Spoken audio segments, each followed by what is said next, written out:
We're going to return to our top story this evening. Of course, we're getting reaction to the sad news of the death of the singer Sinead O'Connor. I'm joined by the Irish writer Sinead Gleeson. She met Sinead O'Connor and has written about her impact as a musician and, of course, as an activist. Can we start by concentrating on the music before we talk about the person? How good was she as a musician?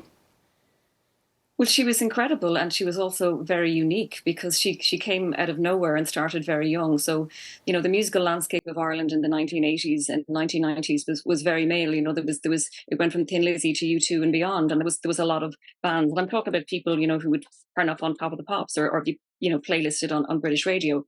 So Sinead was very much out there on her own, and not only was she a female artist in a very male-dominated field. She looked the way she did, and she sounded the way she did. She was completely unique. She didn't care what people thought about her. She had a lot of things to say, musically, but also politically, which she did through her music. And I think that a lot of people weren't expecting this very tiny, small, beautiful woman to be speaking about the things she was speaking about and to sound like she did. I mean, her voice, to my mind, still doesn't sound like anybody else. And the fact that she used it very politically and very persuasively makes the music even more important to me and a lot of people of my generation. And I grew up, I didn't know anybody called Sinead growing up. The name that I'd been given, but then Sinead appeared and just changed everything on multiple levels. Yeah, you're right. She was a striking presence on stage, and it was that shock factor, wasn't it, which accompanied the music, which I think in some ways brought us such notoriety.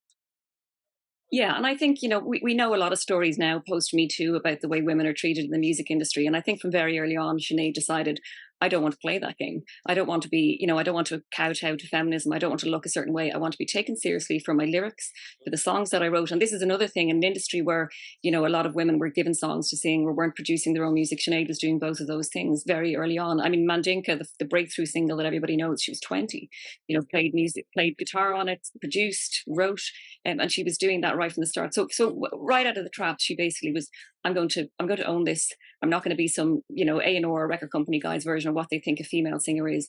Cutting off her hair was one way of doing that. And speaking about and singing the songs that she did was also another way of going, I'm not going to be a pop princess. I won't do what you tell me. So that kind of marks Sinead's whole career. I think the idea that she was transgressive. She didn't want to do what she was told. And she had a lot of things to say. And even at great cost, she said those things sometimes. Her background didn't define her, as you say, but she wasn't ever very far from tragedy. And even from a young age, I mean, she talked about the mental health issues she suffered as a young child because her mother had physically and sexually abused her. And then this recent tragedy. Talk to us about that, the sad death of her son, Shane, just 17 years old.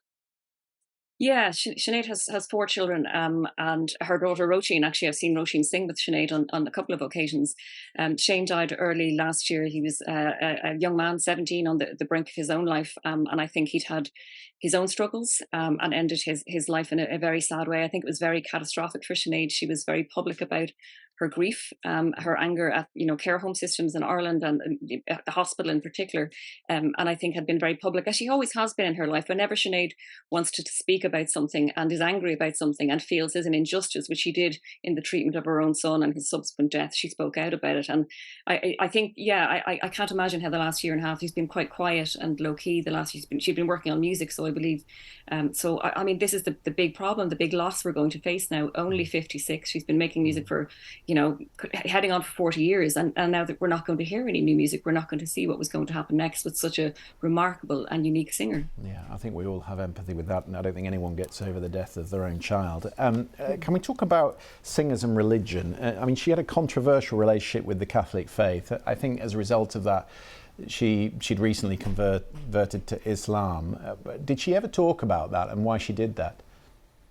She talked about a lot of things. I mean, I think if you're a woman who grew up in Ireland in the 80s and 90s, there's a lot of grounds to have a lot of problems with the Catholic Church, not just of that decade, but, historically with, mother and baby homes, Magdalene laundries, all subjects that Sinead dealt with in her work, the lack of abortion rights, the fact that, there was no marriage equality, we didn't have divorce until the 90s.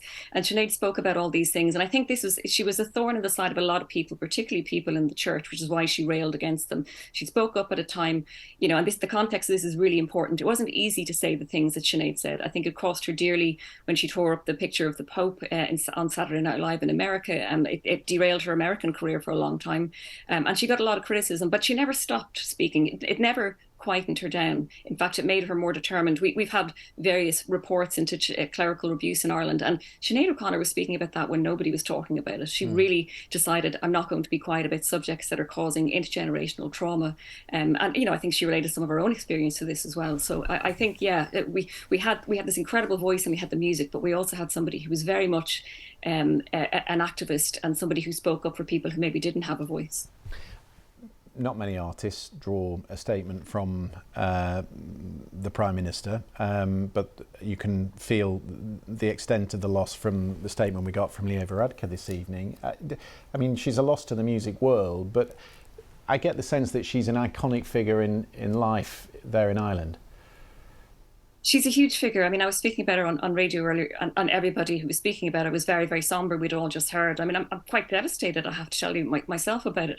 There is nobody like her, and we owe her a great debt, not just to all the female musicians who came after her, but for all the kind of conversations that she started that were so important in a kind of social and cultural context in Ireland.